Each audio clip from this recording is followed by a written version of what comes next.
conferencia respecto al tema que nos han invitado para el día de hoy. Antes me gustaría poder saludar a todos y cada uno de ustedes, y en especial a la doctora Lilian López. Mi estimada doctora, si usted está presente, fuera tan gentil de saludar a los participantes.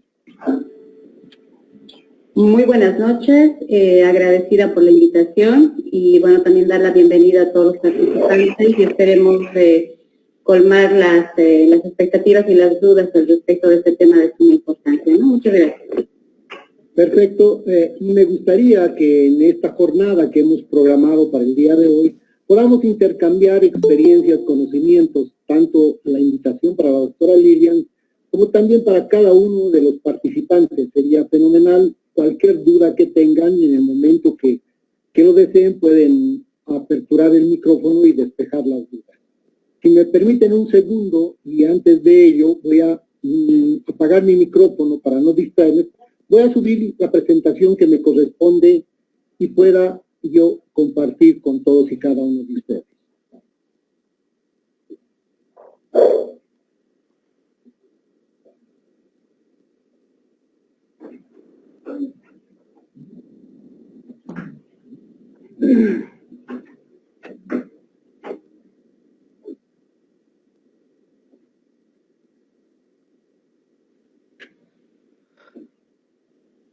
Por favor, si me confirman que está saliendo pantalla completa, por favor.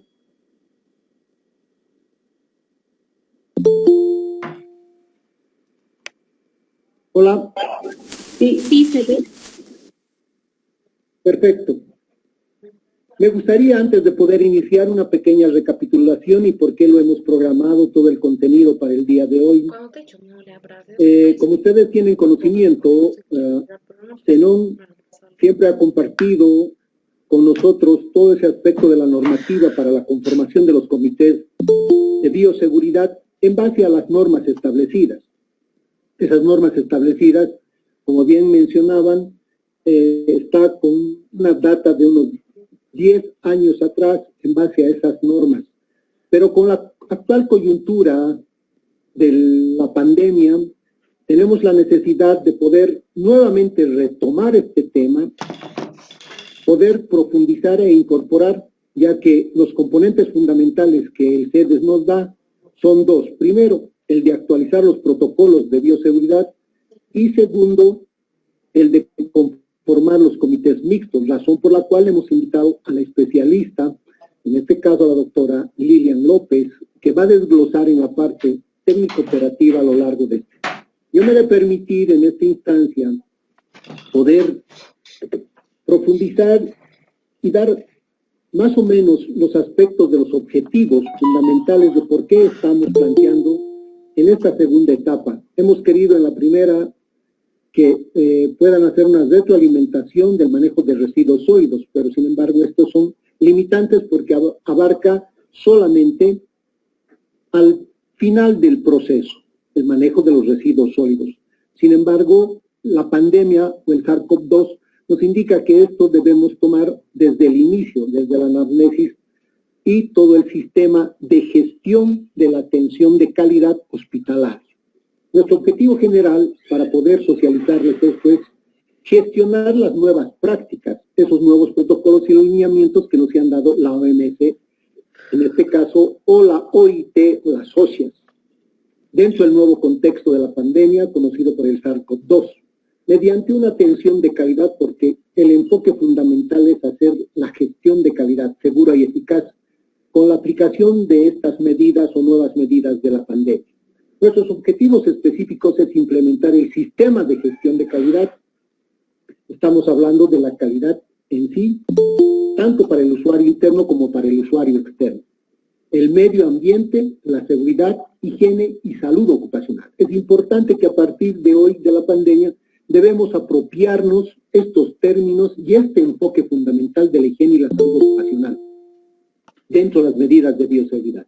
Otro objetivo es proteger la salud del personal asistencial y administrativo de salud.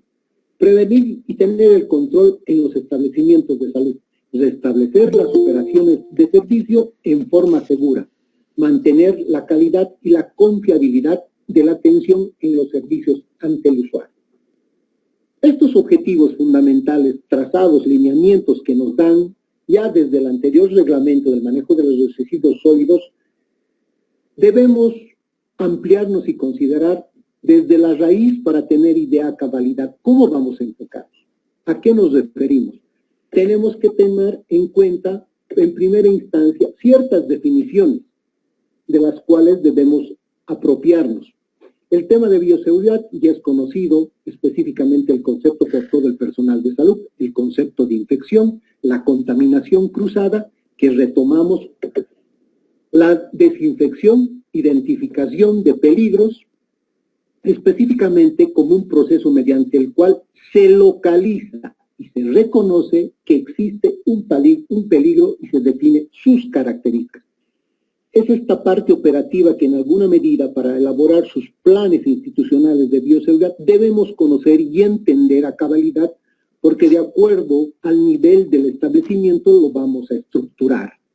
Otro de los componentes, de los conceptos que debemos apropiarnos es el mapa de riesgo, elaborar un plano de las condiciones de trabajo, que seguramente la doctora Lilian nos va a dar ciertos insumos o componentes para poder lograr, ¿no? Existen varias técnicas para identificar, la cual debemos nosotros desarrollar y aplicar en nuestro establecimiento de salud. Otro de los aspectos fundamentales de conocer a cabalidad es el concepto de riesgo, la probabilidad de ocurrencia de un accidente. Si vamos a hacer un análisis o evaluación del nivel de riesgo, debemos entender el concepto a cabalidad. Con todos esos conceptos tenemos que aterrizar en un sistema de gestión de la seguridad y salud en el trabajo. Disculpen que sea reiterativo con lo que es la gestión de la seguridad y salud en el trabajo. De dónde sale, cómo sale. Poco o mucho se menciona en el reglamento o en la normativa de lo que es el manejo de los residuos sólidos. Nos da ciertos lineamientos, pero no profundiza como en verdad debería ser, ya que este sistema de gestión no es nada más que un conjunto de elementos interrelacionados, interactivos, que tienen por objeto establecer, ya sea dentro de la normativa, políticas, objetivos de seguridad y salud en el trabajo, implementando ciertos mecanismos y acciones necesarias para alcanzar dichos objetivos. Entonces, ahí tenemos los conceptos claros, inherentes, de qué es lo que nos está hablando para poder mejorar nuestros instrumentos y nuestro plan institucional de bioseguridad en base a estos conceptos. Pero ¿de dónde salen? ¿Cómo salen? Debemos entender dentro de la normativa que ya está establecido hace 40 años, ¿sí? 40 años dentro de la Ley General de Higiene y Seguridad Ocupacional.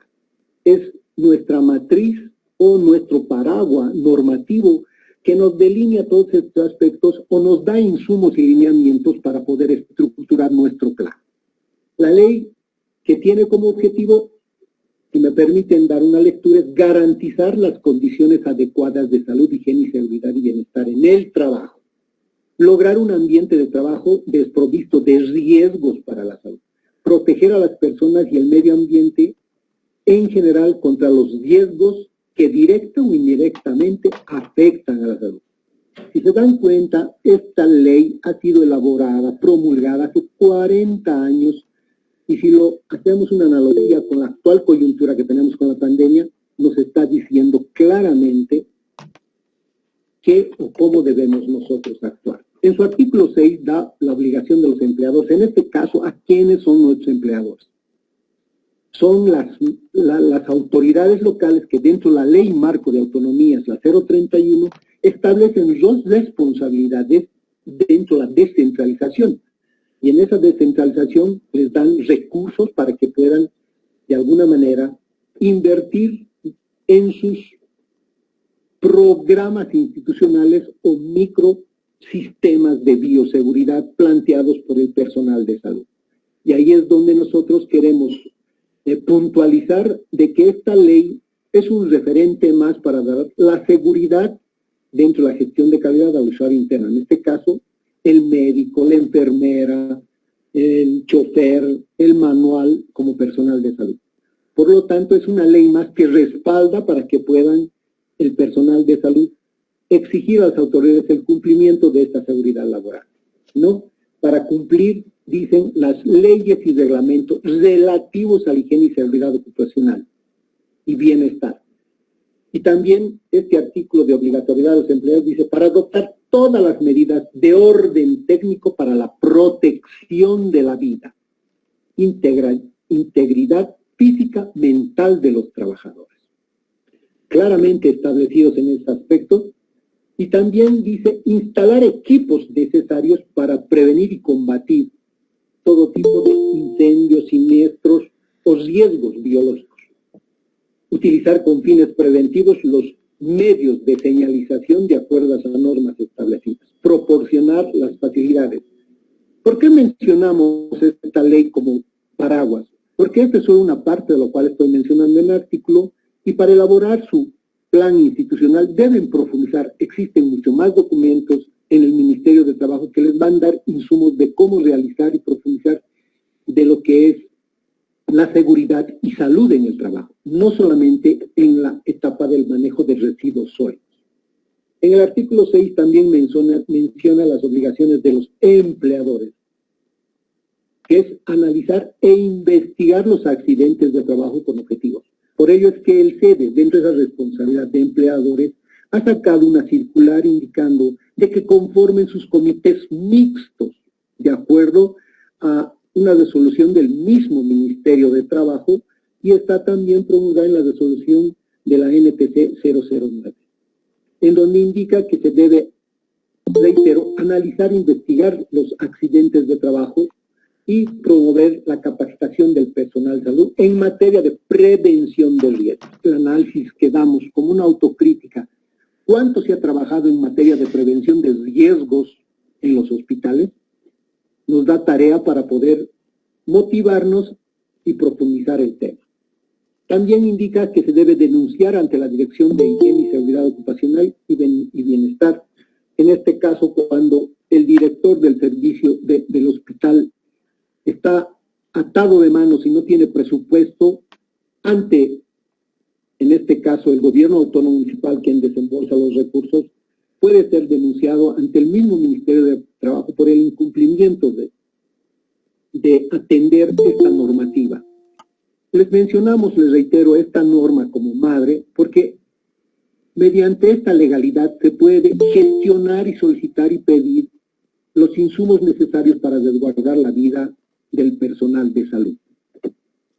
Otro aspecto también que se debe tomar en cuenta es la obligatoriedad de los trabajadores. Son obligaciones de los trabajadores cumplir estas normas de higiene y seguridad establecidas, preservar su propia seguridad, cumplir las instrucciones, etcétera, etcétera. Estos aspectos se toman de manera general. ¿A dónde queremos llegar con esto? Vamos a llegar, y se ha elaborado, he sido parte de la elaboración del reglamento para la aplicación de la norma boliviana de bioseguridad. Y se ha sacado justamente de la Ley General del Trabajo, que nos ha dado los lineamientos. Si analizamos para retroalimentarnos, este reglamento nos da los mismos lineamientos, pero a un solo sector, del cual es el sector de salud. Nos habla de políticas de bioseguridad. Los responsables de los establecimientos deben definir esas políticas de bioseguridad. También nos hablan de adecuar la naturaleza de la escala de riesgos, cumplir las normas aplicables de bioseguridad, desarrollar esas actividades de capacitación. Todos esos aspectos deben ser profundizados y van a ver en la parte operativa que va a presentar la doctora Lilian, que debemos tomar como insumos y actualizar las normas en ese entendido para tener mejores criterios y elaborar nuestro documento completo como debe ser. Dentro de esta planificación de riesgos que la norma nos dice, debe ser su evaluación y control. Entonces, normalmente la mayoría de los establecimientos o lo que Senon socializa, que está muy bien, está todos esos instrumentos aplicados, les reitero, a manejo de residuos sólidos, específicamente, pero no a seguridad y salud integral en el trabajo o salud ocupacional o ergonomía. No lo profundiza. Y eso es lo que nosotros queremos de alguna compartir para que lo que hagan su plan, programa institucional de bioseguridad esté completo. Dentro de estas evaluaciones, la identificación y detectar los riesgos, definir las estrategias. Y la identificación de riesgos limitativos con lo que se ha enfocado en el manejo de residuos sólidos solamente son para ellos. Ver si tiene vectores, ver si tienen tapas los tachos. Pero la identificación y detección de riesgos son muchos más amplios, físicos, químicos, biológicos, que más adelante se va a desarrollar. La implementación de operaciones, cómo y qué en base a un plan con la MAE se va a llevar adelante. Las verificaciones y acciones correctivas. Hay responsabilidades, y una de las responsabilidades es, si nos vamos a ir en la parte departamental, el CEDES es de difundir y coordinar la aplicación. Y los municipios, que es la parte fundamental, con nombre y apellido, dice que deben poner los recursos para la difusión y aplicación de esta norma. Específicamente, dentro de las responsabilidades, dentro de estas responsabilidades, permítanme leer el primer capítulo. Las personas que trabajan en los establecimientos deben cumplir lo establecido en las normas básicas y normas vigentes a fin de evitar infracciones a la ley de bioseguridad sin perjuicio de los riesgos laborales inherentes previstos en las leyes laborales específicas.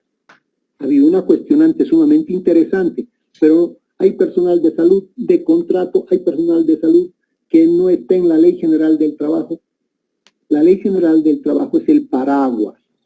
Esa ley, dentro de las disposiciones del cumplimiento de todos los servidores, ya sean en contrato, ya sean aquellos que no tienen el beneficio completo, deben y tienen que ser cumplidos. No parece lógico de decir que existe una ley y yo, porque no estoy en la Ley General del Trabajo, no lo voy a acatar. ¿Verdad que no? Por lo tanto, es de obligatoriedad. Y si no se cumple, se puede tener sanciones por omisión, negligencia, culpa. Entonces, es importante entender que si nosotros vamos a apropiarnos de estas normas, leyes para mejorar nuestros servicios de salud, va a ser como un escudo, un arma de poder tener nuestra vida de alguna manera con bajos niveles de riesgo en nuestra área laboral. Y si lo tomamos como una ley sancionatoria para nosotros mismos, vamos a repeler y nos vamos a privar de ciertos mismos derechos que tienen cada uno de ustedes. Las responsabilidades de los establecimientos reitera en ese reglamento que deben tener en su POA presupuesto todo este aspecto. Ahora, ¿cuál es la preocupación sumamente interesante? ¿Y por qué socializamos esto? Porque deben tener en cuenta todos esos componentes de los nuevos protocolos, nuevos insumos, nuevos recursos, nuevas responsabilidades, para que puedan modificar sus MOF, Manual de Organización de Funciones.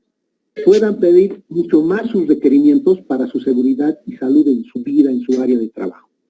Porque de un tiempo a esta parte, los POAs que se están elaborando en este mes de agosto, no se olviden que son quinquenales. Están haciendo un copy-paste de pasadas gestiones. No refleja la realidad para ingresar a un nuevo sistema de seguridad y salud en el trabajo ante el COVID. Y sabemos que el COVID no se va a ir. Por lo tanto, tenemos que nosotros que establecer un sistema claro en esta cobertura de mejorar nuestros servicios. Entonces, es una autorresponsabilidad del personal de salud. Sí, me dirán, licenciado, es retórico el tema. No siempre hacen caso. Es verdad, cuesta gestionar, cuesta hacer que las autoridades cumplan. Pero si conocemos todas estas normativas, si hacemos un plan real, podemos nosotros gestionar esos recursos como corresponde. Y además, lo que nos falta es, de alguna manera, ponernos fuertes e iniciar procesos para que cumplan. Porque en alguna medida de los casos, la anterior gestión, por incumplimiento de algunas autoridades, se nos han ido amigos, colegas. Han quedado familias. Entonces, vamos a seguir permitiendo ello. Es la reflexión que se tiene que dar a cada uno de nosotros. Existen funciones de responsabilidades. Les hablaba de los MOF, Manual de Organización de Funciones. ¿Cómo y qué? Dentro de ese aspecto se dan ciertos lineamientos de responsabilidad. y estas funciones de los subcomités u otros de los que ustedes van a hablar, estén en el reglamento de cuáles son esas responsabilidades de planificación, ejecución, monitoreo. Y estas deben ser modificadas porque si analizan, Senon ha desarrollado sus instrumentos, sus reglamentos, sus funciones de hace 10 años atrás y la pandemia no había. Por lo tanto, tenemos que actualizar nuestros propios instrumentos en base al SARS-CoV-2, algunas medidas protocolares que hemos tenido, responsabilidades, y en este caso de entrada, quién va a hacer el triaje, quién va a hacer las medidas de seguridad, etcétera, etcétera. Todos esos aspectos se debe considerar dentro del nuevo plan de lo cual tenemos que nosotros elaborar en cada servicio. Y en base a la evaluación de riesgos, que ahora, de todas las evaluaciones que teníamos hace años atrás, se ha incorporado el SARS-CoV-2. Y hay una evaluación de riesgo para eso. Entonces tenemos que conocer para ver dónde o cómo vamos a aplicar eso, ¿no? Y desarrollar ese programa y gestionar las actividades de capacitación. Otra de las normativas que deben tener en cuenta para elaborar su programa, su plan institucional, son los decretos que han promulgado, ¿no?, de emergencia sanitaria, ya sea en 17 de marzo del 2020, cuando iniciamos.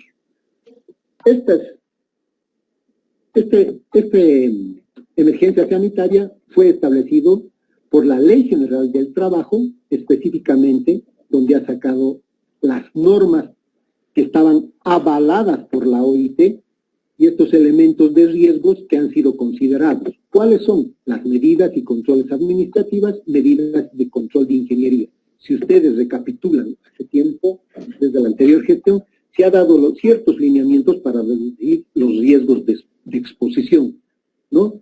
Les dicen de que hagan una política donde debe ser adecuada la naturaleza de escala de riesgos de bioseguridad de cada establecimiento. Ser revisadas periódicamente para asegurar su pertinencia y vigencia apropiada, estar documentada, implementada y mantenida.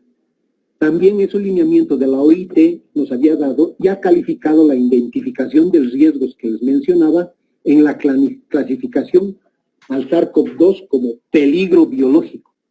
¿Qué tipo de peligro? Virus. Fuente de peligro, exposición a agentes biológicos como virus COVID-19. Mediante contacto directo entre personas, contacto con objetos. Efectos del peligro, enfermedad, COVID-19, infección respiratoria aguda, IRA, de leve a grave que puede ocasionar enfermedades pulmonares. Se menciona este aspecto de lo que ustedes ya lo conocen a estas alturas del tiempo, pero ¿de dónde sale?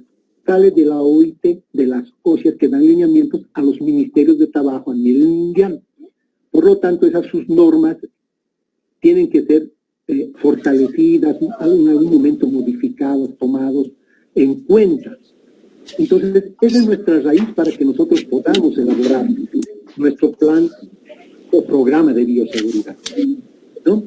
Entonces, eso es otro de los aspectos de la clasificación de exposición del personal, es la pirámide de riesgos ocupacional del COVID. También lo da la OMS, la OIT, las OSHA.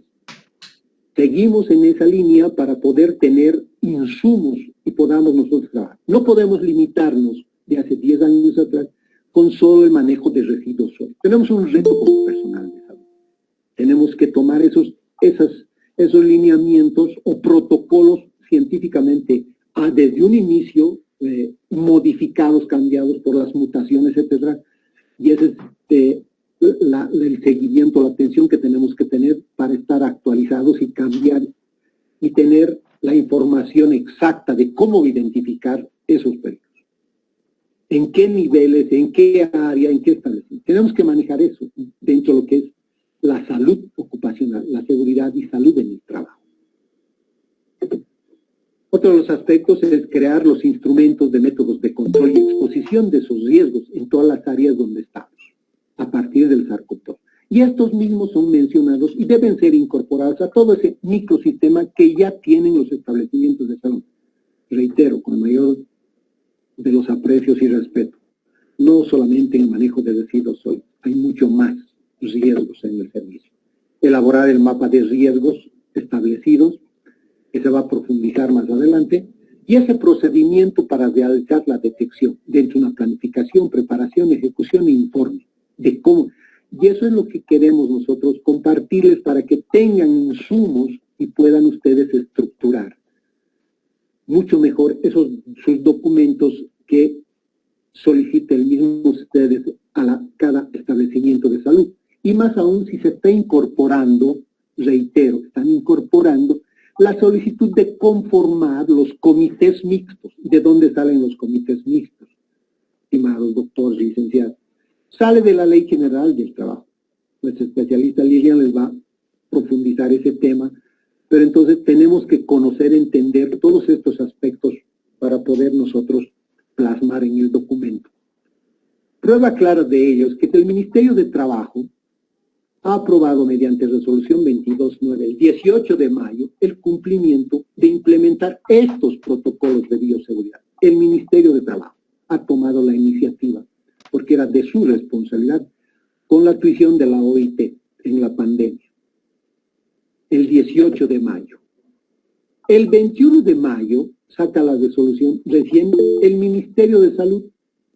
Con esta resolución pone en vigencia la norma técnica de procedimientos de bioseguridad para la prevención y contagio de SARS-CoV-2 en base al documento del Ministerio del Trabajo.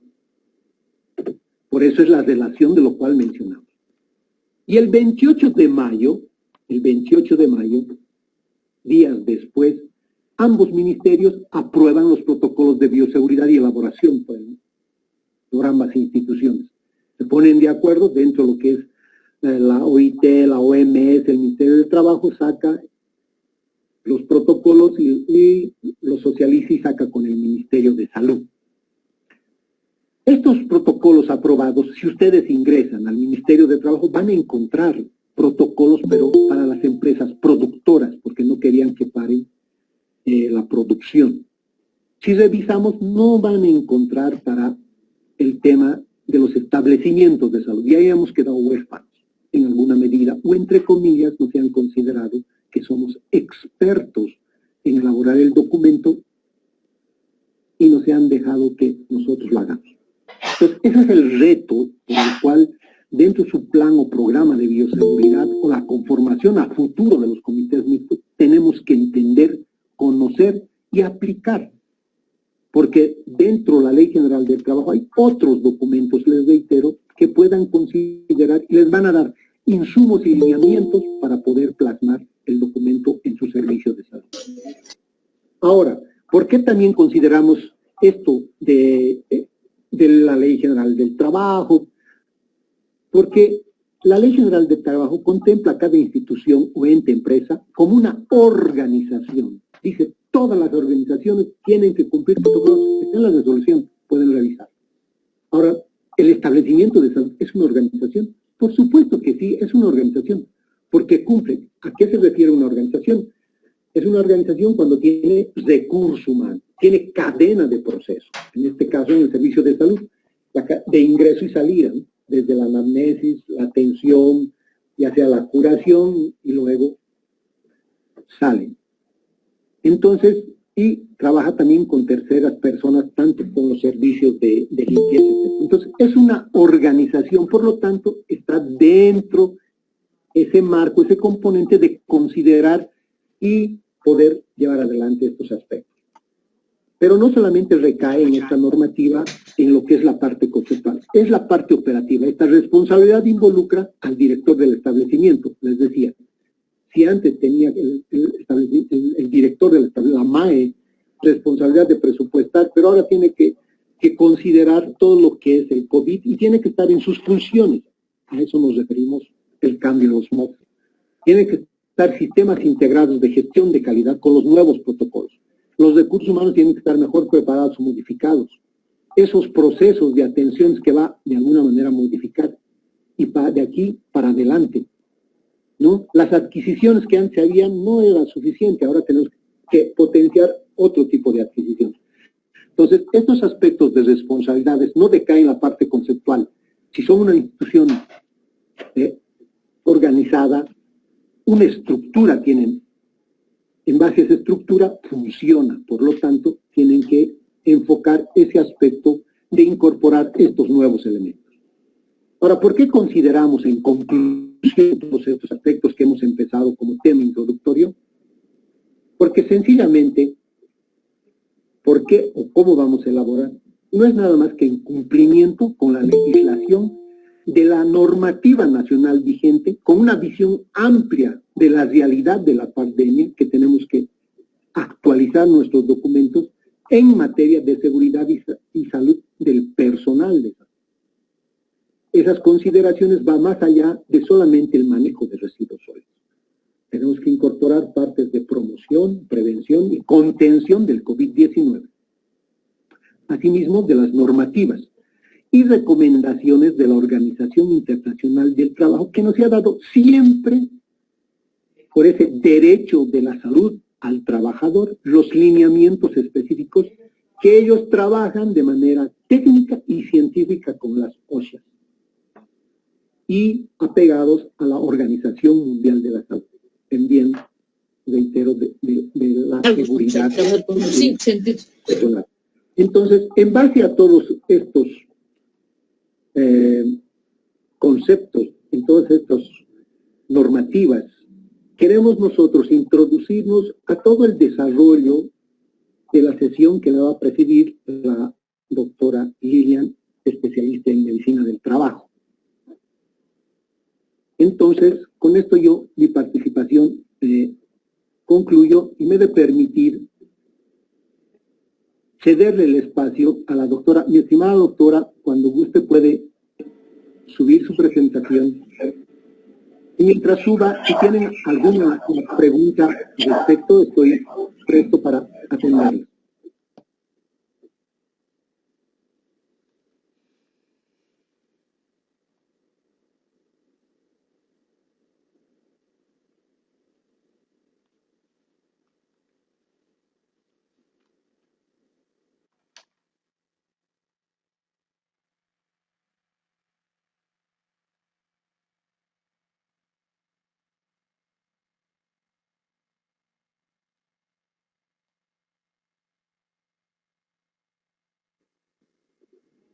Se ve la pantalla completa. Estimada doctora Lilian, cuando guste, el tiempo es de usted.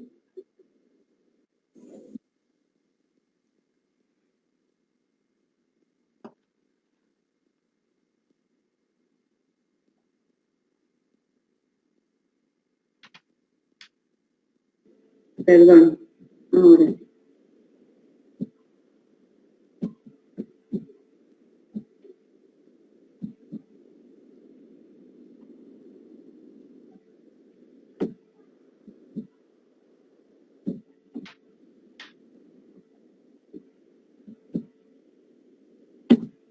Bien, reitero los agradecimientos por la invitación a esta jornada. Ya se me presentó, mi nombre es Lilian López Coro, soy en realidad especialista en medicina ocupacional, que tiene cierta diferencia con la medicina del trabajo, pero que trabajamos de la mano justamente en el objetivo de trabajar por la seguridad y salud de los trabajadores, ¿no? En cualquiera de las profesiones o en cualquiera de las ocupaciones y desempeños que se realicen en el sector laboral. Ya el licenciado me antecedió con la presentación y pues hacía mención a dos leyes o a dos normativas importantes que vamos a ir mencionando durante esta presentación, y que se hacía una comparación de artículos, comparación de conceptos, los que vamos a ir reforzando a lo largo de la presentación, y vamos a ver la importancia que se tiene que tomar en la seguridad y salud en el trabajo. Como bien mencionaba el licenciado, pues estas leyes, estas normas, estas actividades de prevención y promoción de la salud en el trabajo se han enmarcado en gran medida, se han trabajado en gran medida en los sectores industriales, en los sectores empresariales, y el sector salud quedó un poco fuera de este tema, ¿no? Y no ha sido hasta vivir esta pandemia y hasta vivir la pérdida de colegas en el sector de salud, que de pronto hemos retomado la idea de reforzar estas actividades en este sector tan importante y tan valioso que ha sido durante la pandemia. Y es por eso que la intención y el objetivo de esta jornada pues es poder identificar la importancia de estas actividades para que ustedes, como personal de salud, trabajadores del sector de salud, puedan realizar estas actividades o puedan encomendar o buscar también orientación para poder realizar estas actividades para la prevención de enfermedades, para la prevención de accidentes. Y es de lo que vamos a hablar en esta presentación.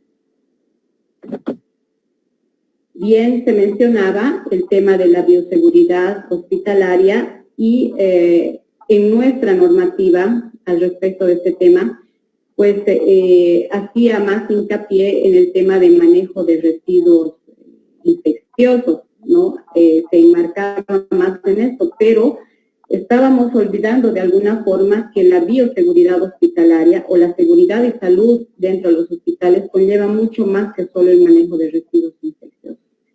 Vamos a ver más adelante que pues tenemos la necesidad de identificación de ciertos riesgos para poder prevenir ciertas situaciones de salud en nuestro personal de salud, valga la redundancia.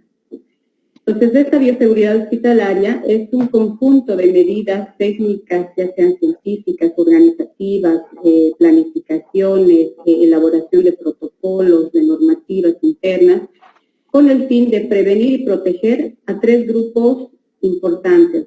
A las personas que trabajan en el área de salud, desde un personal de seguridad hasta un director de un hospital, pasando por enfermeras, licenciadas, médicos, auxiliares, personal de laboratorio, personal de limpieza, a la misma institución o a la misma organización, en este caso los hospitales, los centros de salud, y de forma también importante a nuestro medio ambiente, ¿no? La principal exposición que mencionamos en el tema de la seguridad hospitalaria son los agentes infecciosos, pero vamos a ver más adelante que no es el único riesgo al que nos sometemos como personal de salud. Esto también ya lo mencionó el licenciado, el tema del reglamento de la norma boliviana de bioseguridad en los establecimientos de salud. Ya hizo una comparación interesante también al respecto de ambas leyes, de la ley 16998, que es la Ley General de Higiene y Seguridad y Salud en el Trabajo, y este reglamento de la norma boliviana de bioseguridad. ¿Por qué? Y fíjense que en esta norma boliviana, en el marco legal que se menciona, ya nos habla o ya menciona y denota el Decreto Ley General de Higiene y Seguridad Ocupacional y Bienestar, porque va a utilizar varios conceptos, va a utilizar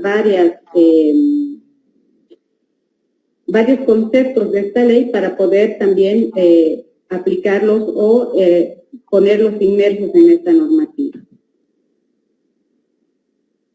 Haciendo un poquito de recapitulación, en el artículo 5 de la norma boliviana ya se menciona que debe haber un principio de protección de la salud de la persona que presta servicios en los establecimientos de salud. Entonces ya nos habla, ya nos indica que debemos trabajar en actividades para proteger la salud de la persona que trabaja en los centros de salud. Este principio de responsabilidad del personal de salud nos menciona nuevamente que trabajan en estos establecimientos. Un principio de prevención, y ya nos menciona tres riesgos: el riesgo biológico, el riesgo químico y el riesgo físico. Vamos a ver que existen otros riesgos más. El principio de garantizar un ambiente óptimo de trabajo mediante el cumplimiento de dicha norma. Y el principio de cooperación para la coordinación interinstitucional y la aplicación de las normas de bioseguridad. En este artículo quisiera recalcar o denotar el primer principio, ¿no? El principio de protección de la salud de la persona que presta servicios en establecimientos de salud. En su artículo 6 también habla sobre el sistema de gestión de bioseguridad y ya nos habla, ya nos introduce a estos conceptos que debemos identificar y detectar riesgos. Debemos definir estrategias de control y evaluación de riesgos. Debemos implementar medidas preventivas y correctivas para evitar futuros accidentes o enfermedades. Y estas actividades recaen en un responsable de bioseguridad.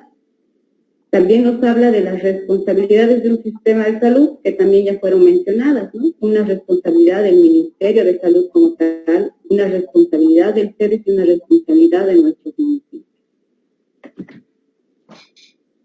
De la misma forma, menciona que existen responsabilidades tanto del trabajador de salud como responsabilidades del establecimiento de salud. No va a ser suficiente la elaboración de protocolos, la elaboración de actividades, la elaboración de actividades que vayan a colaborar o a trabajar en el tema de la prevención y promoción de salud de nuestros trabajadores de salud, sino también que también existen las responsabilidades de nosotros mismos como trabajadores de salud, responsabilidad de las personas que están trabajando y que están realizando alguna actividad dentro de las organizaciones, en este caso los establecimientos de salud. Entonces, ¿cuáles son estas responsabilidades de nosotros mismos y nuestros trabajadores? Cumplir con lo establecido en estas normas básicas vigentes, evitar las infracciones. Se mencionó también que el no cumplimiento de esta norma puede ser asumida por una acción, omisión, por error, negligencia, por culpa o por dolo. Entonces, no es solamente la elaboración, sino el cumplimiento de esta normativa y la responsabilidad que tenemos todos nosotros como personal de salud de cumplir con estas normativas o procedimientos que se elaboran. ¿Cuáles van a ser las responsabilidades de los establecimientos de salud? Que nuestras máximas autoridades son responsables de la implementación de este programa o protocolos o normativas de bioseguridad con objetos claros, actividades definidas y responsabilidades asignadas. Se mencionó el tema del POA, se mencionó también la asignación de presupuesto, que es muy importante.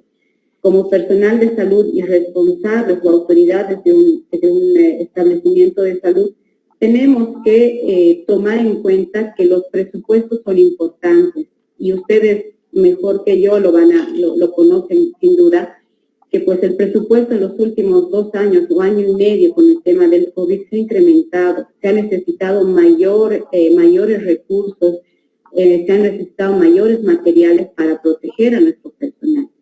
Entonces, la experiencia de que inició la pandemia y conforme hemos ido pasando las diferentes olas, nos tienen que permitir también mejorar esta identificación de presupuestos y requerimientos con el fin de proteger a nuestro personal. Cumplir y hacer cumplir lo establecido en la norma y designar representantes que sea el responsable que lleve el programa de bioseguridad del establecimiento. Entonces, fíjense que existen responsabilidades compartidas. Habrá una responsabilidad y una exigencia por parte nuestra, nuestras autoridades, desde el ministerio, el municipio, ustedes, pero también nosotros como trabajadores de salud tenemos la responsabilidad de cumplir y hacer cumplir con todo lo que emanen estos protocolos y normativas. Esto ya es referido al comité de bioseguridad, un poco enmarcado en la norma, ya se comentó también, lo vamos a pasar. Ya entrando en lo que es el tema mismo de la seguridad y salud en el trabajo, que es de lo que en realidad queremos compartirles esta noche, y la importancia de que nosotros como personal de salud identifiquemos, y valga la redundancia, la importancia de trabajar en este aspecto. Nosotros somos quienes vamos a cuidar la salud de la población, la salud de nuestros municipios, la salud incluso de nuestras familias, Y pues nosotros tenemos que estar conscientes que también nosotros tenemos que cuidar de nuestra salud para seguir trabajando, para seguir ejerciendo esa profesión tan valiosa y noble que es de la atención de la salud, pues para ponerle frente a esta pandemia, o si no hubiera la pandemia, pues ponerle frente a la variedad y a la cantidad de patologías, de enfermedades a las que le hace frente un personal de salud. Sin duda, y ya lo mencionaba, el tema de la pandemia, la presencia del COVID en el mundo entero, ha desnudado muchas situaciones en el sector de salud. Desde un sistema de salud precario en algunos países, en otros sin la capacidad suficiente de atención, y hemos visto que países grandes, no necesariamente países en desarrollo, o países con mucho desarrollo económico, con mucho desarrollo social, pues igual han pasado situaciones de caos dentro de los hospitales, de saturación de un sistema de salud, y eso ha llevado a que el personal de salud asuma riesgos o presente riesgos mayores en el tema de su salud y de su seguridad.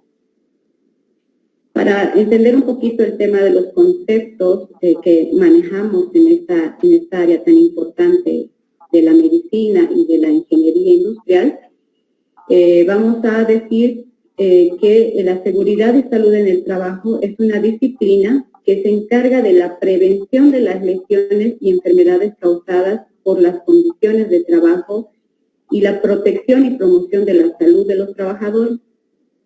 Entonces, sin tener que excluir al personal de salud, nosotros como personal de salud en espacios, en establecimientos de salud, hospitales, centros de primer, segundo, tercer nivel, en establecimientos privados, somos trabajadores. Realizamos una labor, realizamos un trabajo, ya sea intelectual o sea operativo, y tenemos que considerar que nuestro trabajo también tiene que estar inmerso en el tema de prevención y promoción de la salud. Su importancia radica en los hábitos de salud de los trabajadores, y vamos a entender por hábitos de salud no solamente hábitos alimenticios, sino hábitos de la misma actividad que realizamos. Hábitos en el trabajo en escritorio, hábitos en el trabajo en la atención en emergencias, en quirófanos, en los vacunatorios, en las centrales de enfermería. Entonces, vamos a hablar y vamos a referirnos a estas actividades laborales, ¿no? Y realizamos estas actividades de prevención y promoción para reducir el ausentismo laboral, que es el objetivo principal de trabajar en la seguridad y salud en el trabajo, ¿no? Lo mismo que ocurre en las empresas o en las industrias, pues la ausencia de un trabajador en actividades productivas o en actividades intelectuales o operativas implica que esa actividad que se realiza durante el día, durante la semana, ya se ve afectada, ¿no? Y en el caso de los establecimientos de salud, vamos a poner un ejemplo. Si nos falta la licenciada de enfermería porque se encuentra enferma o ha sufrido un accidente, pues vamos a tener que buscar un reemplazo de esa licenciada, alguien más va a tener que hacer su trabajo, alguien va a tener que organizarse para suplir ese turno, suplir ese trabajo, y lo mismo pasa con el resto del personal, ¿no? Con los médicos, con los auxiliares, con el personal de seguridad, con el personal administrativo, cajas, y todos los trabajadores que están dentro de un establecimiento de salud. Entonces, uno de los objetivos es evitar ese ausentismo laboral que se deba a raíz de una situación que pudo haberse prevenido. Y es lo que vamos a trabajar ahora. Prevención en el trabajo, lo que veníamos mencionando. Entonces, ¿por qué hacemos esta mención a este término? ¿Por qué hacemos mención a esta actividad tan importante? ¿Por qué será importante prevenir ciertas situaciones dentro de nuestro espacio laboral? Pues es para asegurar que nosotros como trabajadores podamos regresar a casa tan sanos y seguros como hemos llegado al trabajo. Los trabajadores no deberían enfrentar riesgos, pero los enfrentamos. Y enfrentamos diferentes riesgos según nuestra actividad que realizamos, ya sea riesgos químicos, físicos, biológicos, psicosociales, ergonómicos. Y lo más importante es controlar estos riesgos en el trabajo para evitar enfermedad o accidentes dentro de nuestro personal, de nuestros trabajadores en el área de salud. Todos los que salimos a trabajar todos los días, y en este caso nosotros como personal de salud, y más todavía con el tema de la pandemia, pues nos hemos visto en situaciones afectivas, familiares muy complejas, ¿no? Podemos mencionar ejemplos de colegas, podemos nosotros incluso mismos hacer recuerdo de cómo nos hemos sentido cuando este tema de la pandemia estaba empezando, cómo nos han visto, han habido, ustedes saben, conocen historias de colegas nuestros que han sido rechazados en sus domicilios, en sus edificios, al creer que eran los vectores o los transmisores del COVID, cómo nosotros hemos tenido que alejarnos de nuestras familias para evitar contagiarlos, cómo nosotros nos hemos contagiado y hemos cursado la enfermedad de COVID, o cómo hemos visto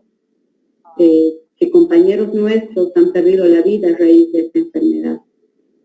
Entonces, al final del día, todos queremos llegar a casa sanos y salvos para disfrutar los días y disfrutar la vida con nuestras familias. Y ese tiene que ser el objetivo, tiene que ser la importancia de que ahora pensemos en que debemos trabajar en la prevención de los riesgos en el sector salud. Si bien no se había trabajado, no se había mencionado con anticipación este tema, o no se había elaborado, pues ahora es momento de que pongamos más importancia en estas actividades. Se mencionó a dos organizaciones también importantes a nivel mundial que han liderizado de alguna forma también las recomendaciones normativas sobre este tema, si nos referimos al tema del COVID, ¿no? Entonces tenemos los lineamientos de la Organización Mundial de la Salud y tenemos también los lineamientos de la Organización Internacional del Trabajo.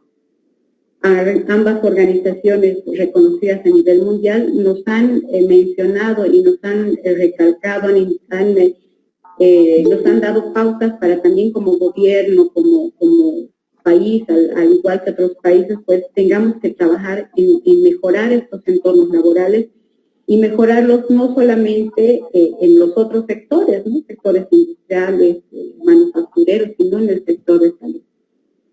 Entonces, de ahí que un ambiente de trabajo saludable, ¿qué es lo que va a realizar? Pues va a crear un ambiente de trabajo sano, seguro y sustentable.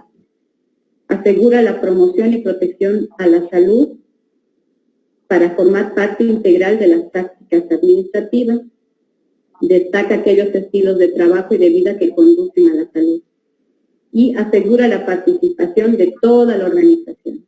Toda la organización, todo el establecimiento de salud debe participar y debe involucrarse en estas actividades de prevención y promoción o de seguridad y salud de los trabajadores en el área de salud.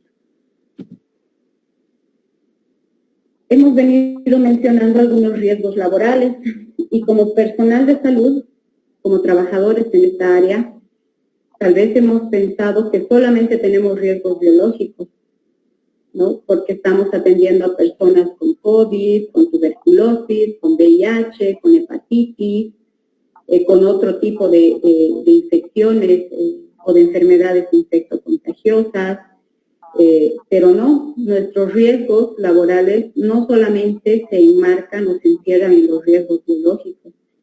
Tenemos otro tipo de riesgos a los que también tenemos que tomarle atención. Entonces, ¿qué son los riesgos laborales? Son la posibilidad de que un trabajador, en este caso un trabajador del área de salud, pueda sufrir un determinado daño derivado del trabajo.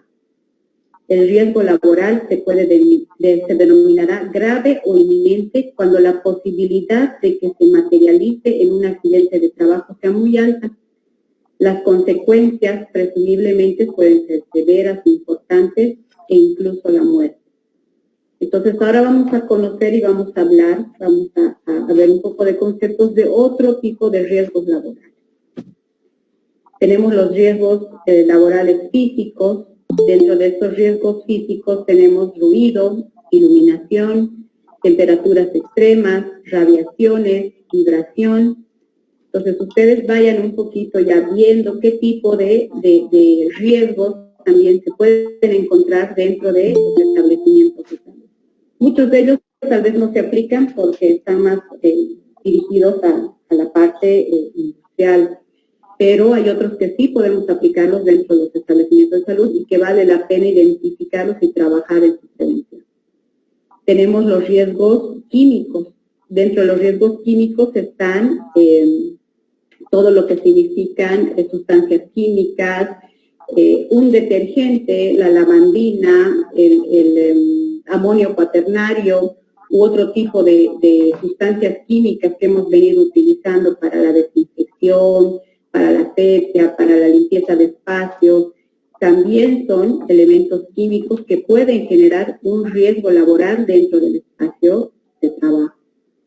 Los riesgos ergonómicos, muchos de nosotros trabajamos en actividades intelectuales dentro del establecimiento de salud, asumimos gerencias, asumimos direcciones, asumimos administraciones, y por ello no significa que no tengamos riesgos ergonómicos, ¿no? Como ven en la figura, pues serán personas que tengamos que valorar sus riesgos ergonómicos y trabajar en ellos, ¿no? Posturas frente a la computadora, en levantamiento de cargas, de peso, en nuestro personal que recibe medicamentos, insumos. Entonces fíjense que hay muchos otros riesgos a los que también estamos sometidos como personal de salud y que tienen que investigar. Los riesgos psicosociales. Vamos a seguir mencionando este tema de la pandemia, pues nuestros riesgos psicosociales se han visto afectados y se han incrementado notablemente. El estrés en el trabajo bajo presión, el tener que llegar a nuestra jornada de trabajo, a nuestro turno de trabajo y saber que tengo que atender 30, 40 pacientes con COVID positivo, en salas de COVID moderado, el personal de terapia intensiva, médicos, licenciadas, auxiliares, bajo qué riesgo psicosocial habrían estado sometidos durante este tiempo de atención y todavía lo están. Entonces son riesgos que no los hemos mencionado y que debemos identificarlos y que debemos trabajar. Si una persona tiene una situación psicosocial, tiene una situación de estrés laboral, ¿será que va a rendir de la misma forma que una persona que no? El riesgo psicosocial será el mismo en una licenciada que trabaja en terapia intensiva que una que trabaja en el vacunatorio. Entonces hay diferencias y es importante la identificación para poder ver qué tipo de actividades se debe realizar, nuevamente reitero, con el fin de proteger y realizar actividades de promoción a nuestro personal de salud. Y el riesgo no más importante, ni menos importante, pero un riesgo al que se menciona con mayor frecuencia, ¿no? Si somos personal de salud, pues muchos asumimos y asumen que solamente tenemos riesgos biológicos. Pero hemos visto que no solamente estamos sometidos a riesgos biológicos, probablemente de forma más amplia o mayor nuestro riesgo sea biológico, pero tenemos otro tipo de riesgo, ¿no? Y ustedes saben que dentro de los riesgos biológicos pues están los contaminantes biológicos y una serie de microorganismos, ¿no? Virus, bacterias, hongos, parásitos. Y en este último tiempo, año y medio, pues nuestro riesgo laboral se ha incrementado bastante con referencia a lo que son los virus y al COVID-19, ¿no? Entonces, hemos conocido los diferentes riesgos a los que podríamos estar sometidos como trabajadores en general o trabajadores del área de salud. Para la elaboración de un protocolo, para la elaboración de documentos que nos puedan ayudar a trabajar con estos riesgos, pues es importante identificarlos y cuantificar, ¿no? Y esto dependerá del área en el que nosotros estemos trabajando. Ya lo mencionamos como ejemplo, los riesgos no serán los mismos. El riesgo de adquirir COVID-19 de un personal de seguridad de nuestro establecimiento de salud no va a ser el mismo que de nuestro médico intensivista, o no va a ser el mismo que de nuestro personal de cocina, o del personal que hace el lavado de la ropa de cama y de la ropa hospitalaria. Entonces tenemos que identificar esos riesgos, qué riesgos encontramos dentro de nuestro establecimiento de salud, y dentro de todo nuestro personal, de nuestro recurso humano, a qué riesgo está sometido. Existen diferentes métodos para la identificación de riesgos, muchos de ellos son muy complejos porque están nomás direccionados al área industrial y pues quien trabaja mejor en esa identificación de riesgos en el área industrial y empresarial pues son nuestros colegas de la seguridad industrial, nuestros colegas de la ingeniería industrial, ¿no? Pero voy a mencionar algunos métodos que podríamos hacer uso para identificar estos riesgos dentro de nuestros establecimientos de salud. Entonces es importante realizar la identificación y la inspección de nuestro espacio de trabajo. Cuando yo trabajo en una oficina, en un consultorio, en una área de emergencias, en un laboratorio, en un consultorio de ecografía, es importante pues conocer ese espacio de trabajo, ¿no? Conocerla incluso, si hacemos ejemplos, conocer el cableado, conocer las instalaciones que tiene, porque de eso se trata, de esa identificación y de esa inspección que voy a realizar en ese espacio de trabajo, van a surgir los peligros o los riesgos a los que podría yo estar sometido, ¿no? Entonces ahí mencionamos las oficinas, consultorios, vacunatorios, salas de emergencia, quirófanos, espacios de almacenamiento de residuos, farmacia, laboratorios y otros. Entonces, ¿qué voy a hacer cuando ya tenga identificado y pude haber realizado una identificación de estos espacios de trabajo? Pues otra de las opciones es analizar los procedimientos, tareas y funciones. Nosotros como personal de salud, estando asignados a una labor o a un trabajo dentro del establecimiento de salud, cumplimos una serie de funciones, ¿no? El personal de laboratorio tendrá una función pues, de toma de muestras, análisis de las muestras, emisión de informes, emisión de resultados de laboratorio. El personal administrativo tendrá la función de administrar el hospital, de requerimiento de insumos, compra y así una serie de funciones, ¿no? Igual el médico pediatra, el médico intensivista, el médico cirujano, tendrá unas funciones, tareas asignadas, ¿no? Y existirán unos procedimientos de atención con respecto a nuestra actividad o tarea que cumplimos dentro del establecimiento de salud. ¿Por qué hacemos este análisis de procedimientos? Porque tenemos que verificar, porque tenemos que analizar que ese procedimiento está correctamente elaborado.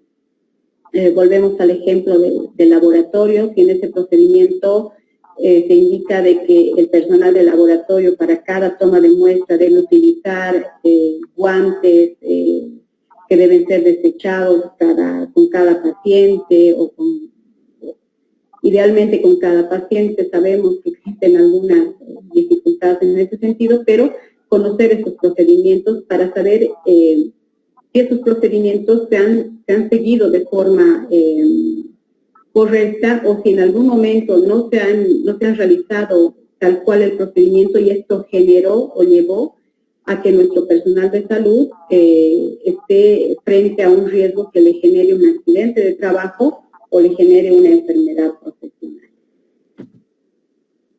También podemos hacer uso de una lista de verificación o de un checklist, ¿no?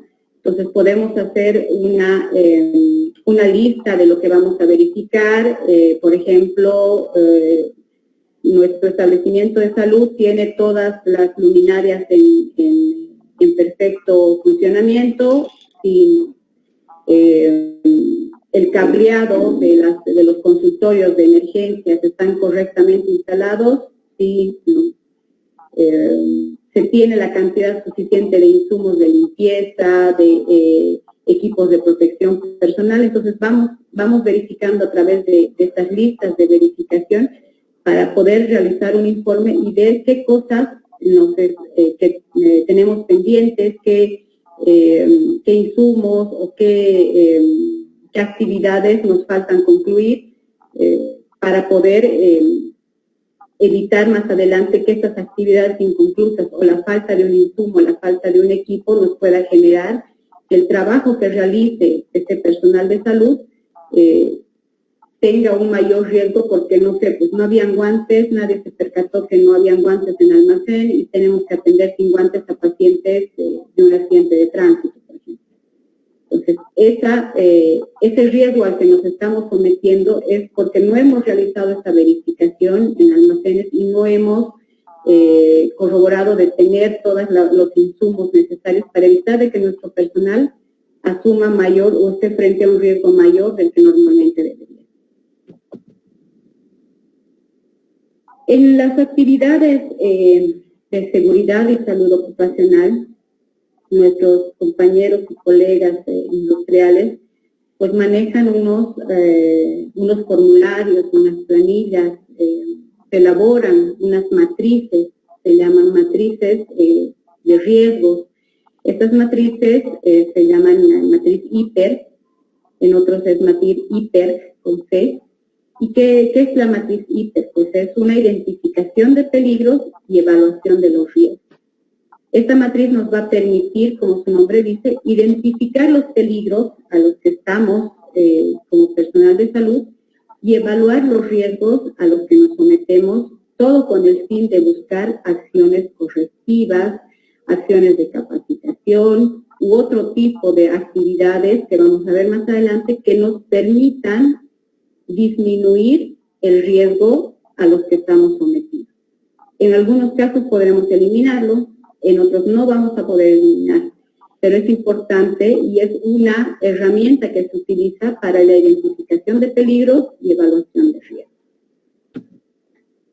Aquí un poco unos ejemplos de una matriz IPER muy sencillita, porque incluso tiene fórmulas que nos van a permitir identificar que estos riesgos son altos, medianos, moderados, bajos, y obviamente ante un riesgo alto, pues nuestra actividad preventiva tiene que ser mayor, ¿no? Ante un riesgo bajo, nuestra actividad va a ser menor o no va a ser tan continua. Entonces, para eso nosotros realizamos estas matrices IPER. Algunas actividades muy sencillas que vamos a mencionar, algunos ejemplos. Por ejemplo, la actividad de almacenamiento. Y vamos a pensar en almacenamiento de productos químicos, almacenamiento de detergentes, desinfectantes, almacenamiento de insumos químicos. Entonces, ¿cuál es el peligro? Son los productos químicos que estamos almacenando. ¿Cuál es el riesgo de esto? Es que nosotros, si no utilizamos un equipo de protección adecuado o no seguimos un procedimiento para este almacenamiento, vamos a generar en nosotros irritación de vías respiratorias, dermatitis, asfixia, intoxicación. ¿Y cuál va a ser nuestra medida de control tras que hemos identificado la actividad, el peligro y el riesgo? Que solamente personal especializado pueda manipular estos productos químicos y que pueda realizarlos con un equipo de protección adecuado. Entonces, ¿eso qué significa? Mi medida de control es que solamente personal autorizado y especializado pueda manipular porque conoce estos productos químicos, ha sido capacitado sobre la manipulación, ha sido capacitado incluso sobre los porcentajes mezcla que se tienen que hacer para el uso de desinfección de quirófanos, pisos, para el lavado de instrumental, pues solamente ese personal especializado y autorizado debería manipular, ¿no? Entonces, hemos hecho esa práctica y hemos identificado estos peligros y estamos evaluando el riesgo y estamos tomando una medida de control. Otro ejemplo, con el personal administrativo, personal que trabaja en oficina, el peligro podría ser pisos con superficies resbalosas y mojadas, ¿no? Nosotros trabajamos en la oficina y resulta que el personal de limpieza ha hecho una limpieza exhaustiva y porque le hemos pedido que tiene que estar desinfectado por el tema del COVID y demás, pero no hay una señalización que nos indique que este lugar está mojado, resbaloso, ¿verdad? Entonces, ¿cuál es el riesgo? El golpe por caída del mismo nivel. Entonces, este personal administrativo, al dirigirse a otro espacio dentro del establecimiento de salud, puede caer del mismo nivel y generarse golpes, lesiones, incluso hasta fracturas, dependiendo si se trata de un personal tal vez con una enfermedad de base o un personal mayor de 60 años, una serie de situaciones que también se tiene que identificar en nuestros trabajadores. ¿Cuál va a ser nuestra medida de control? Señalizar los espacios o señalizar las superficies húmedas y reportar, ¿no? Con esta señalización pues vamos a mostrar a las personas que estén caminando por este espacio que este es un piso mojado y que tienen que tener precaución al caminar por ahí. Otro ejemplo, actividad también, el almacenamiento, ¿no? Puede ser almacenamiento de insumos, almacenamiento de medicamentos en las farmacias. Y el peligro que existe es la caída de objetos, caída de cajas, de insumos. El riesgo que nos genera este peligro son golpes, contusiones por estos objetos. ¿Y qué medidas de control vamos a tener? Pues vamos a disponer o trabajar en espacios de libre tránsito con respecto al trabajador. Vamos a evitar que los documentos no deben ser más grandes que nuestras estantes, que nuestras cajas de medicamentos tienen que estar bien apiladas, que tiene que haber un orden y limpieza dentro de nuestro espacio de trabajo para evitar que estas situaciones generen accidentes o incidentes de trabajo.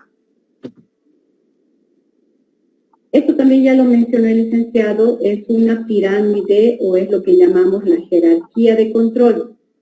Entonces hemos identificado nuestros riesgos, hemos realizado una matriz IPER o hemos realizado otro tipo de matriz donde podamos identificar estos riesgos, los peligros y las medidas de control que vamos a realizar para evitar que nuestros trabajadores tengan accidentes o enfermedades. Entonces mencionamos esta jerarquía de control bajo 5 actividades, ¿no? La primera actividad, una vez que identifiquemos nuestros riesgos o peligros, va a ser la eliminación. En la medida de lo posible, tras que identifiquemos el riesgo y el peligro, deberíamos poder eliminar ese riesgo para de esa forma eliminar la posibilidad de que nuestro trabajador sufra un accidente o sufra una enfermedad. En muchos casos no se aplica. Vamos a poner 2 ejemplos. Si yo hablo, por ejemplo, de nuestro ejemplo de la farmacia, de la apilación de cajas de medicamentos, ¿podré eliminar el peligro y el riesgo? Sí. Si yo reacondiciono el espacio de almacenamiento de medicamentos o adquiero un estante más grande o uno más bajo donde pueda apilar y colocar los medicamentos o las cajas, voy a eliminar el riesgo de que esas cajas u otros insumos en almacén pues caigan encima de los trabajadores. Pero cuando hablo de un riesgo biológico, por ejemplo, poniendo el ejemplo del COVID, ¿podré eliminar el COVID como riesgo biológico? No.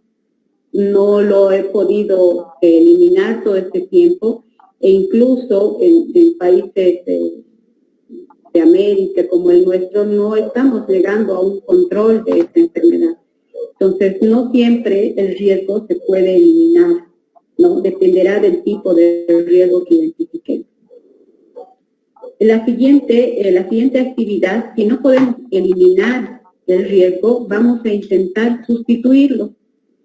Vamos a intentar cambiarlo, y ahí viene el mismo ejemplo de farmacia o los almacenes, que si no puedo eliminar, poner o apilar las cajas, porque cada vez me llegan 100 cajas de barbijos, medicamentos u otro tipo de insumos que necesitan mi establecimiento de salud, pues voy a ver otra forma de almacenarlos dentro de estos espacios, ¿no? Entonces estoy sustituyendo el riesgo y de esta forma estoy disminuyendo la posibilidad de que ocurra algo. Consiste en cambiar algún elemento o proceso por otro de un riesgo menor. Otra de las actividades dentro de la jerarquía de control es la ingeniería, ¿no? La ingeniería hace mención a la modificación de estructuras o diseños para separar al trabajador del peligro. ¿Ya? En el caso del COVID, recordemos que al principio de la pandemia en nuestro país se habían instalado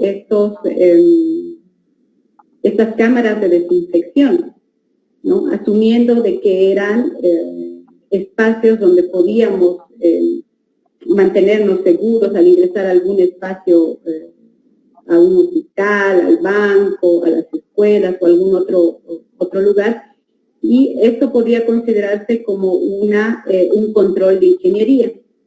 Sin embargo, por recomendaciones, estudios, pues más adelante estas cámaras de desinfección fueron consideradas como que no son eficientes, no ayudan en el tema de la protección contra el COVID. Y de esa forma, pues, conforme han ido pasando estos meses y este año y medio, hemos ido modificando este control de ingeniería. Lo más próximo que se ha trabajado ha sido, por ejemplo, los separadores que se han hecho en las oficinas, en los comedores. Se ha intentado separar dentro de las mesas del comedor con mamparas de acrílico, de vidrio.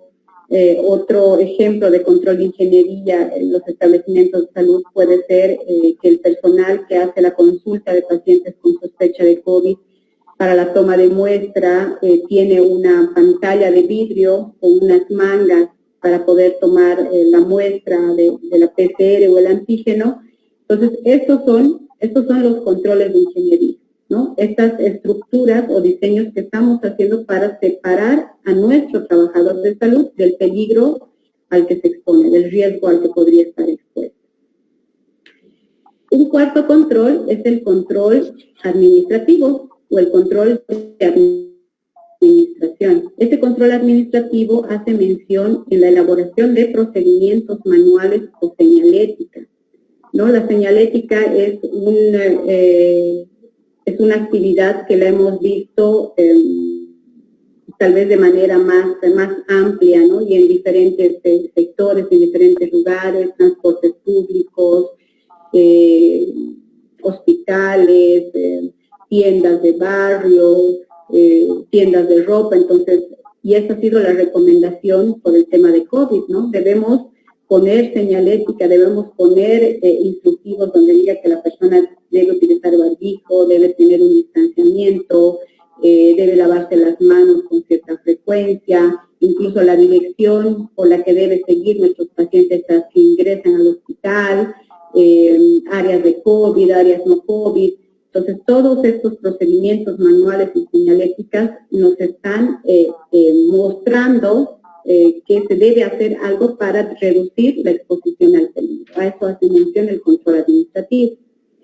Y la última actividad de control es la dotación de equipos de protección personal, los EPP, que viene a ser una barrera que hacemos uso nosotros como personal de salud para reducir ese daño o reducir nuestro riesgo a ese peligro o a ese riesgo, ¿no? Ahora, ¿por qué es una pirámide? Porque lo último que deberíamos hacer es la dotación de equipos de protección personal. Pero ¿qué es lo primero que hemos hecho? Y este es un error, si quieren, que se da en muchas situaciones, no solamente en el área de salud, sino también en el área industrial y el área empresarial, que si yo quiero reducir algún riesgo al trabajador, lo primero que hago es darle un equipo de protección personal, cuando debería trabajar en las otras actividades de control, no solamente la dotación de equipos de protección, ¿no? Entonces tengo que trabajar en las otras 4 actividades de control para disminuir este riesgo o disminuir esta exposición al peligro que pueda tener el trabajador. Lo mismo, lo que habíamos mencionado, fíjense que va uno del otro, ¿no? Y siempre el equipo de protección personal es el último. No es la primera actividad que deberíamos hacer, y en esto también hemos incurrido tal vez al principio de la pandemia, y lo primero era pues darles barbijos, darles guantes, y nosotros también exigir, ¿verdad? Exigir, porque el miedo de enfrentarnos a este riesgo biológico pues ha hecho tal vez que de principio, y ciertamente por la falta de conocimiento de las actividades de virus, cómo actuaba, qué riesgos o qué complicaciones generaba, pues nos ha llevado al principio, en nuestra primera ola, a cometer de pronto algunas actividades que no estaban recomendadas, ¿no? Ya con una tercera ola casi pasada y esperando una cuarta ola, pues toda esa experiencia, las personas que hemos tenido la oportunidad de trabajar en el tema de COVID durante todo este tiempo, tenemos que poder rescatar esas experiencias y siempre mejorar de esa experiencia que hemos tenido, ¿no? Entonces, les muestro nuevamente a lo que se refiere esta jerarquía de controles, esta pirámide de controles.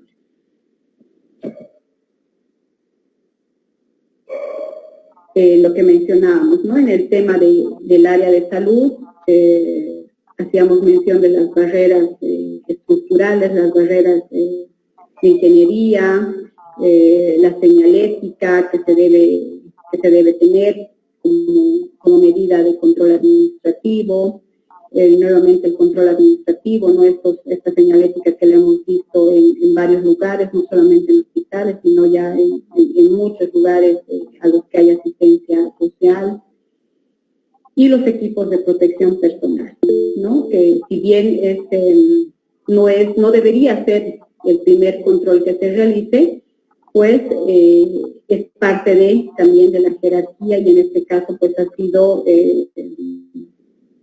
también importante en el trabajo que hemos venido realizando como personal de salud, ¿no? Y no solamente en tema de COVID, sino en cualquier otra actividad que realizamos dentro de lo que son los establecimientos de salud, ¿no? Ahí tenemos un ejemplo también del personal de rayos X, el personal que podría estar expuesto a radiación, por ejemplo, ¿no? Los equipos de protección que ellos deberían tener para protegerse de posteriores enfermedades profesionales.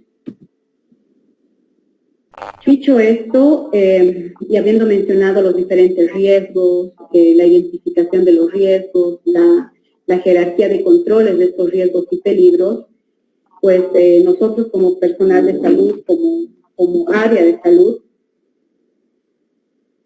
hemos tenido diferentes porcentajes de riesgos, sobre todo el tema biológico, ¿no? Y nuestra exposición al riesgo biológico en este tema de COVID ha sido muy alta. Sin embargo, no todos hemos estado expuestos de la misma forma, ¿no?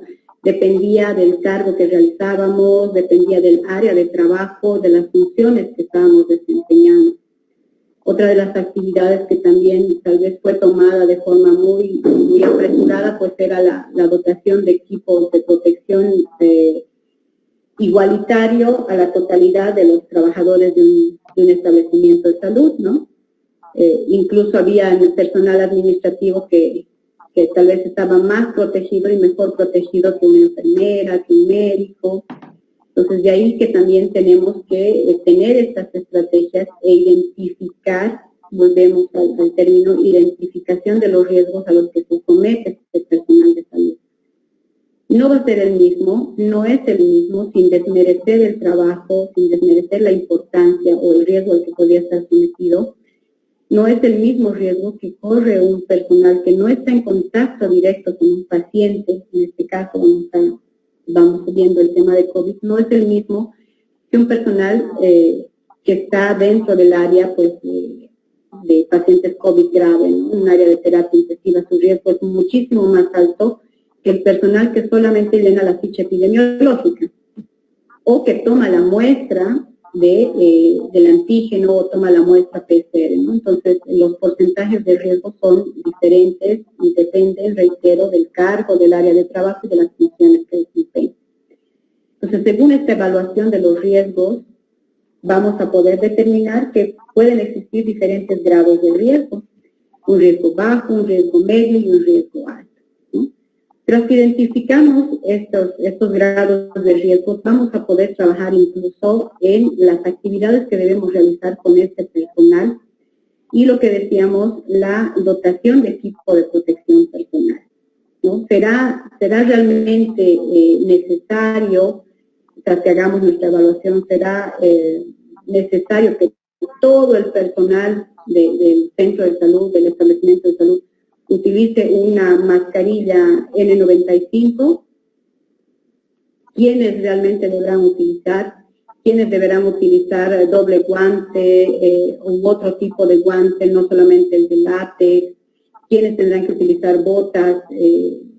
¿Quiénes tendrán que utilizar las máscaras faciales tan solo?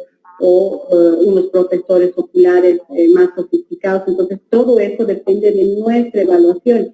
Y eso nos va a ayudar a que los recursos económicos que tenemos puedan ser direccionados también de esa forma, ¿no? Y no comprar o no adquirir equipos de protección o ropa de trabajo igualitaria para todo el personal, porque quiera que no existe una variación, no es el mismo riesgo al que estamos sometidos y va a depender de la función que desempeñemos dentro del área de trabajo. Otra de las estrategias, y es el objetivo del que estamos hablando acá, pues es la elaboración de los protocolos de bioseguridad. El licenciado hacía mención que desde el Ministerio de Trabajo pues se han sacado instructivos para elaboración, ¿no? Y nosotros como organización de salud, como una institución de salud, pues estamos obligados a realizar estos protocolos, ¿no? Y estos protocolos pueden ser tema de otra charla, pues tiene un formato, tiene una serie de exigencias que habrá que analizarlas un poco y adecuarlas a los establecimientos de salud, ¿no? Y el cumplimiento de las medidas básicas, las medidas que se han venido mencionando todo este tiempo como actividades básicas y sencillas en muchos casos, ¿no? El lavado de manos, lavado frecuente, muy frecuente cuando se trata de personal del área de salud, el uso correcto y permanente del barbijo y respiradores, el distanciamiento social dependerá del área de trabajo, ¿no? ¿Cuánto puedo exigir yo a mi personal que trabaja en el establecimiento de salud un distanciamiento social? Si sé que para hacer una curación pues están demasiado cerca en la actividad médica que están realizando, no puedo exigir en la totalidad, entonces tiene que ser también motivo de análisis dependiendo de las actividades que se realizan.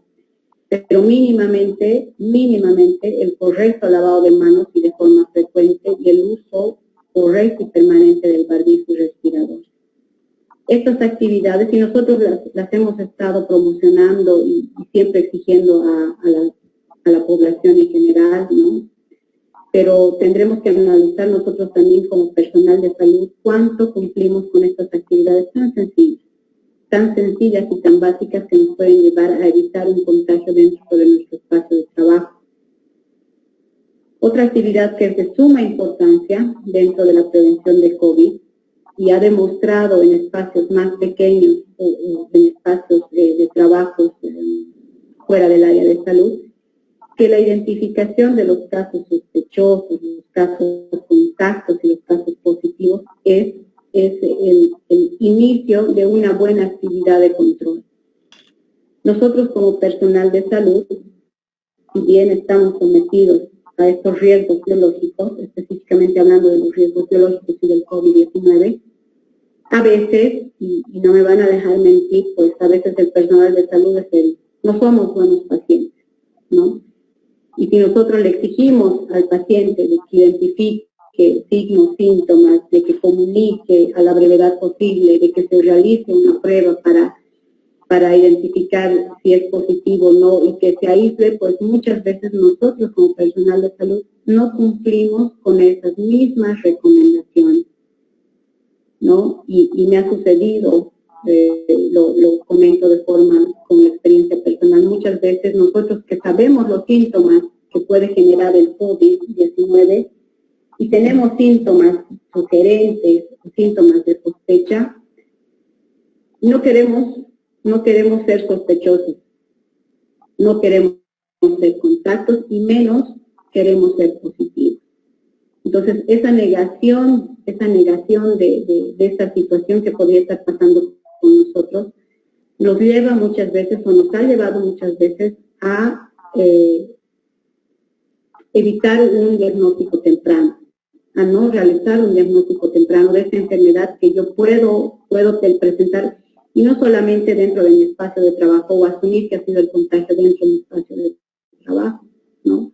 Sabemos que la enfermedad del COVID, a un principio de la pandemia, el ASUS la había considerado y había notificado que se debía considerar como una enfermedad laboral. Sin embargo, pues ante un contagio comunitario, a una etapa de contagio comunitario, es difícil en otras instancias de trabajo, en otros espacios de trabajo, es difícil aseverar que el trabajador se contagió dentro de su espacio de trabajo, ¿no? Y esto puede generar otra serie, ha sido motivo de observación, y bueno, a raíz de eso la ASUS ha retrocedido en esa notificación y el COVID no está considerado como una enfermedad de trabajo dentro de otros espacios de trabajo. Dentro de nuestro espacio de trabajo, de nuestra área de trabajo como personal de salud, sí debería considerarse como una enfermedad profesional, una enfermedad de trabajo, ¿no? Sin embargo, esta declaración de enfermedad de trabajo también es sujeto a una investigación, es sujeto a una serie de no auditorías, creo que el término mejor usado es de investigación, para saber que efectivamente ese personal de salud adquirió o no la enfermedad dentro de sus actividades laborales, ¿no? Volviendo al tema de la identificación de los casos, entonces ha sido una actividad que posiblemente no se la ha realizado de forma efectiva con el personal de salud, lo que ha llevado a pensar que no se trataba de COVID y a generarse las complicaciones que conocemos, la neumonía inicialmente, una neumonía leve, luego una neumonía grave y una serie de complicaciones fisiológicas que han llevado pues al personal de salud a que permanezca internado, a que ingrese a una terapia intensiva y que de esa terapia intensiva le haya sido muy, muy difícil recuperarse o salir y que pues hayamos sufrido pérdidas de nuestros colegas de trabajo, ¿no? Bien, hasta aquí lo que puedo yo comentarles con respecto a este tema tan amplio. Es en realidad un resumen, son aspectos muy generales que nos van a dar la opción de trabajar en estas actividades, ¿no? O de poder ampliarlas de pronto en algún otro momento para trabajar y que ustedes puedan, y espero hayan comprendido la importancia de la identificación de los riesgos, la necesidad de trabajar en una prevención y promoción en el tema de salud del personal de salud. Ya para concluir mi participación, pues también voy a hablar de lo que es el Comité Mixto de Higiene y Seguridad Ocupacional y Bienestar. Este comité mixto es parte de una exigencia de la Ley 16998, con la ley que ya había mencionado también, que es la Ley General de Higiene, Seguridad y Salud en el Trabajo. En su artículo, en el capítulo 7 y en los artículos del 30 al 37, hace mención de lo que es el Comité Mixto de Higiene y Seguridad Ocupacional. Este comité mixto son organizaciones constituidas de forma paritaria entre empleadores y trabajadores. No menciona o no pone un concepto relacionado al personal de salud, pero vamos a tratar de adecuarlo, ¿no? Que es lo que el licenciado también ya iba a mencionar. Entonces, son organizaciones que se constituyen de forma paritaria entre empleadores y trabajadores por votación directa, con el fin de coadyuvar en el cumplimiento de medidas de prevención de riesgos ocupacionales. Los comités mixtos son encargados de investigar las causas de accidentes y enfermedades ocupacionales y proponer medidas para evitar estos accidentes y estas enfermedades ocupacionales. El comité mixto son dentro de la institución o empresa con más de 10 trabajadores, tiene la obligación de la conformación de un comité mixto, ¿no? En el caso de nosotros, en el caso de ustedes, pues habrá que analizar en nuestros establecimientos de salud cuántos trabajadores somos dentro del establecimiento para ver si nosotros tenemos que cumplir con esta conformación del comité mixto, ¿no? Entonces, ¿qué nos dice la ley? Que si somos más de 10 trabajadores, tenemos la obligación de conformar este comité mixto. El comité mixto está conformado por un directorio, ¿ya? Este directorio, dentro del directorio vamos a encontrar a un presidente, un secretario, un vocal titular 1, un vocal titular 2 y se recomienda 2 vocales suplentes. Entonces, esta es la conformación de un directorio del comité mixto. La presidencia del comité mixto recae en el gerente o un representante que asigne el gerente o el director del hospital en este caso. El secretario será un representante de los trabajadores que tiene voz y voto. Y los titulares son representantes, un representante de la institución o un representante de la parte administrativa y un representante de la parte de los trabajadores. Y los vocales suplentes, bueno, van a asumir la titularidad cuando un vocal titular no pueda asistir a las reuniones del comité mixto. ¿Cuáles son las funciones más importantes de este directorio? La del presidente del comité mixto, pues es presidir las reuniones y moderar los debates. El secretario del comité mixto tiene la función de convocar a las reuniones y de la elaboración de las actas de las reuniones que se realicen en estas actividades. Y de los vocales, representar los intereses de los trabajadores, ¿no? Los vocales serán las personas que van a hacer conocer las necesidades e intereses que tienen los trabajadores ante el presidente y el secretario para que puedan tomarse las medidas de prevención o medidas de actividades, capacitaciones y demás con el fin de promover y prevenir las situaciones de riesgo laboral. Y participar también de las inspecciones periódicas de seguridad o sobre las investigaciones de accidentes o de enfermedades que se puedan dar en el grupo de trabajo.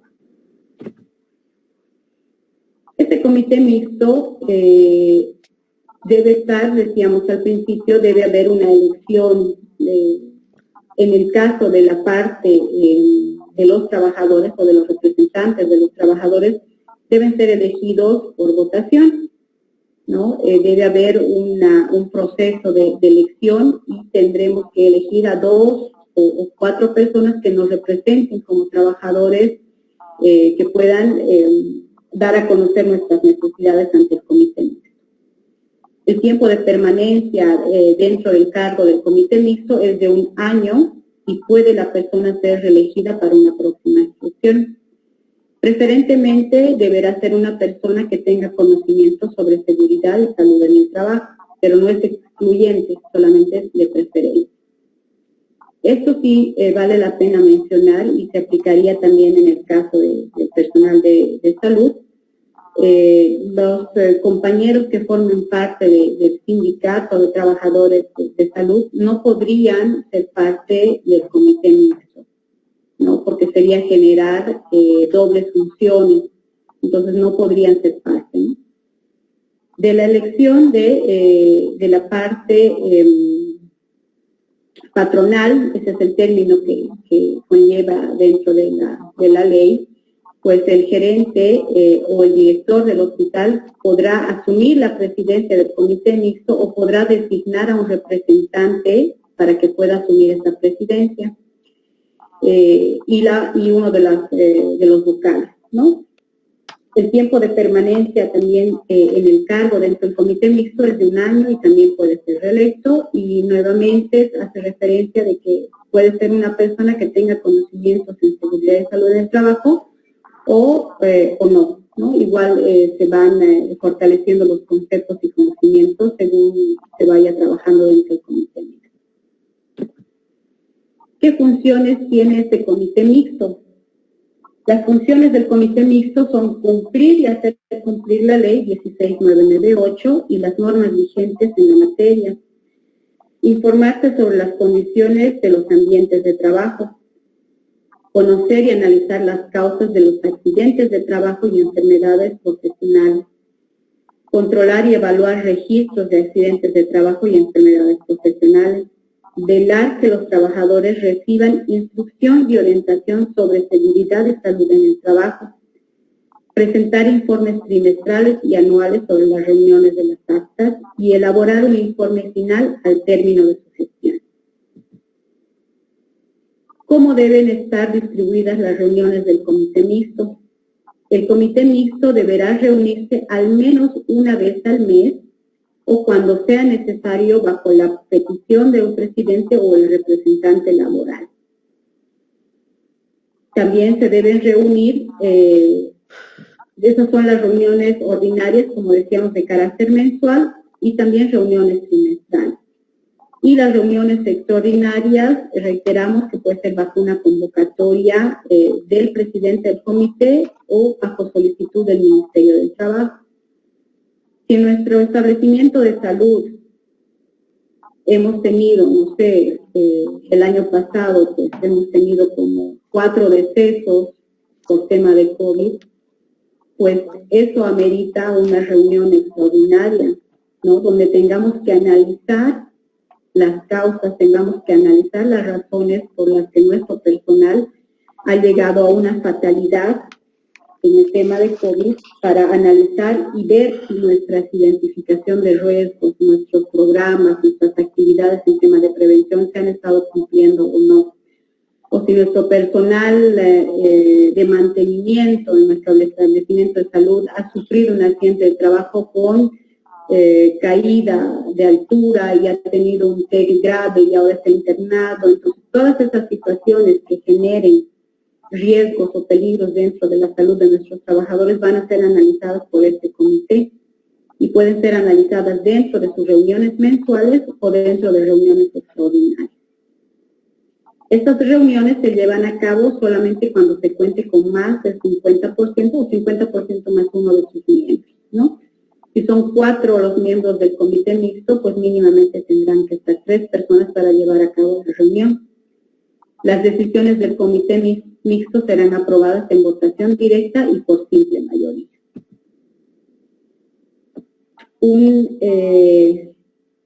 Nosotros como personal de salud, pues sabemos que el tema de la prevención siempre va a ser más económica en términos de presupuesto y en términos de dinero que trabajar en el tema de curación.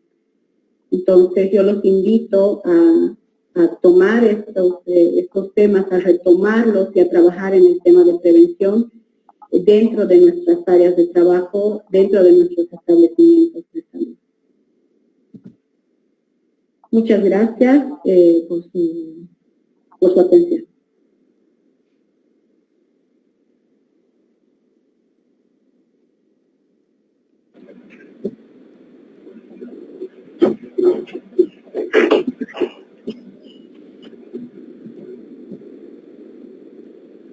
Dejamos el micrófono abierto si ¿Alguien tiene alguna pregunta o consulta que realizar? Estaremos atentos.